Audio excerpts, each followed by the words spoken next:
So bioinformatics.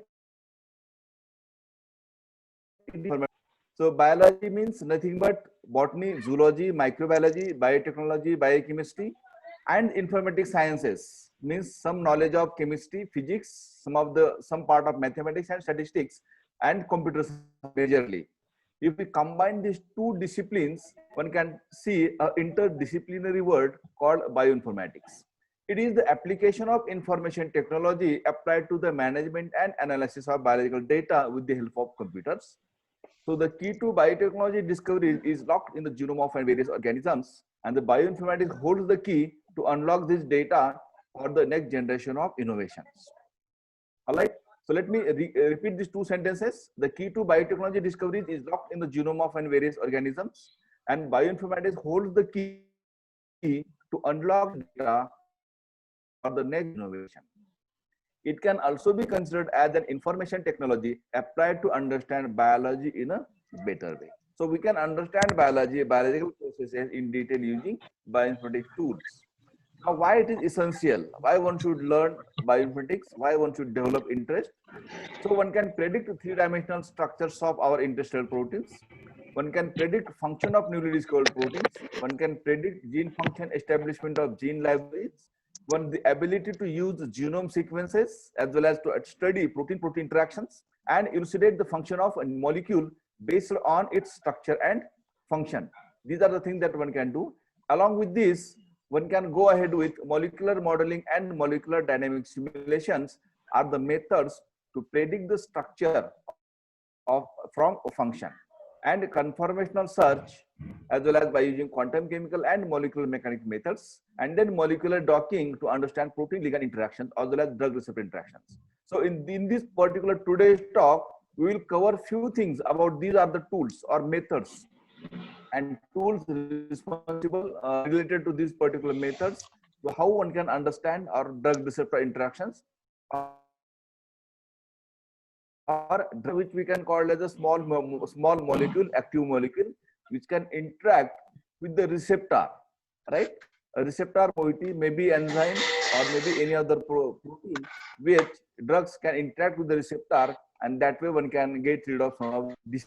That of drug to get rid of and from functional genomics and proteomics could be used in a drug designing and discovery process. So whatever knowledge that we do or we learn, that is related to final our aim or goal is to discover a new drug.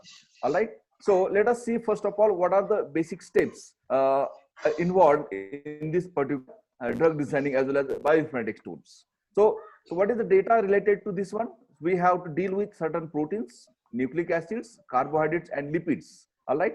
So most of the proteins or enzymes could act as a drug molecules as well as receptor molecules, and small nucleic acids or modified nucleosides or carbohydrates could also be used as a drug molecules right now.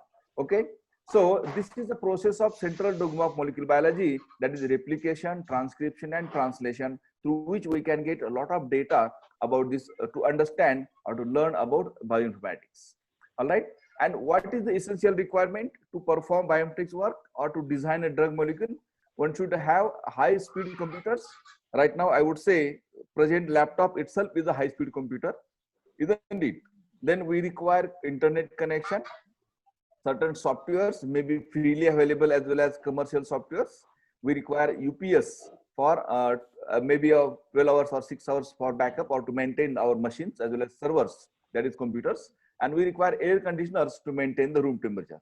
So these are the minor equipments are essential to study bioinformatics or to develop laboratories or to design new drug molecules.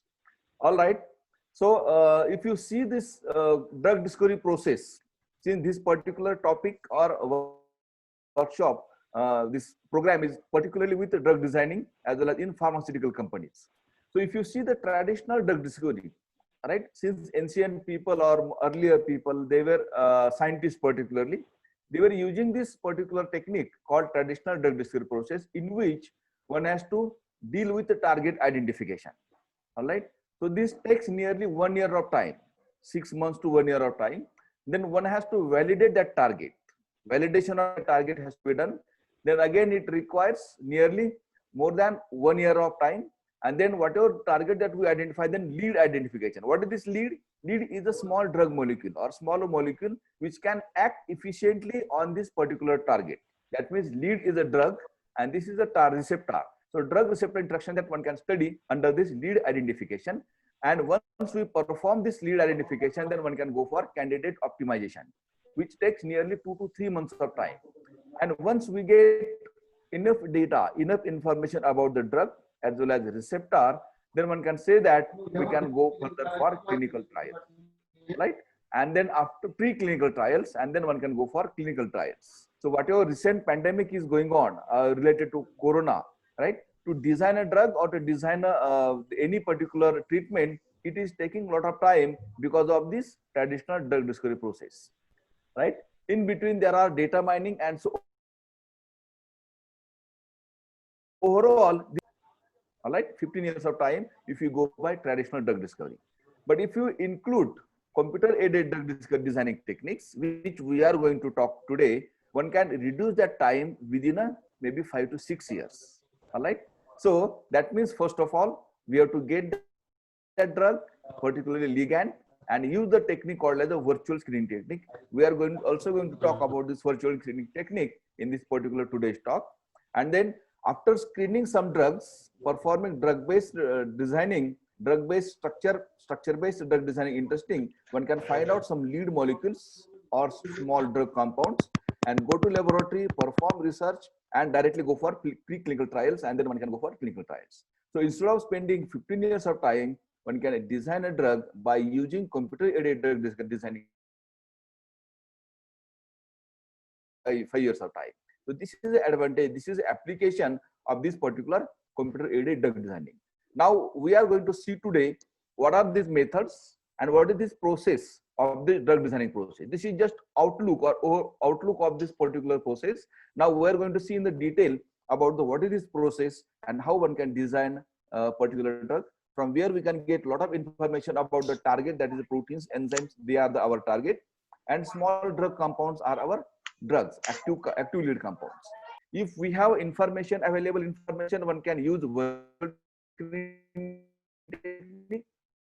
If we do not have a particular drug, so one can design. In biology databases, one can perform sequence comparison and sequence analysis. One can go for split drug. These are the 4 areas